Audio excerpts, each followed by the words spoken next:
Owayengunompempe weFIFA uVictor Hlungwani usephendula izinsolo zabalandeli beKaizer Chiefs abathi unenkinga neqembu lamakhosi ngenxa yezinqumo zakhe. Wavikela ipenalty eyanikezwa iOrlando Pirates kuSoweto Derby yakamuva futhi weseka unompempe uXolo Bati ukuthi angayiniki iChiefs ipenalty emidlalweni wayo neStellenbosch.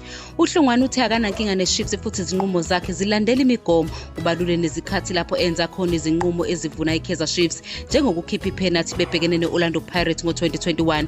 uHlungwani uphinde wakhuluma ngamanga athinta umsebenzi wakhe, ikakhulukazi izinsolo zokuthi wamiswa izikhathi ezingu-28 esengunompempe. Wabe sechaza ukuthi wamiswa kanye kuphela. Uthi abagxeki bakhe abaningi abayiqonda imithetho futhi uyakwamukelwa ukugxeka okwakhayo okuzomsiza. uHlungwani wathatha umhlalaphansi ngoJulayi 2022 ngemuva kokusebenza iminyaka engu-20 kuPremier Soccer League. Njengamanje usebenza njengomhlaziyi we-SABC Sport. iKaizer Chiefs ayikahlule emidlalweni yayo emithathu edlule kanti isendaweni yesithupha ngamaphuzu angu-25 emidlalweni engu-13 ngesizini ka-2024-2025.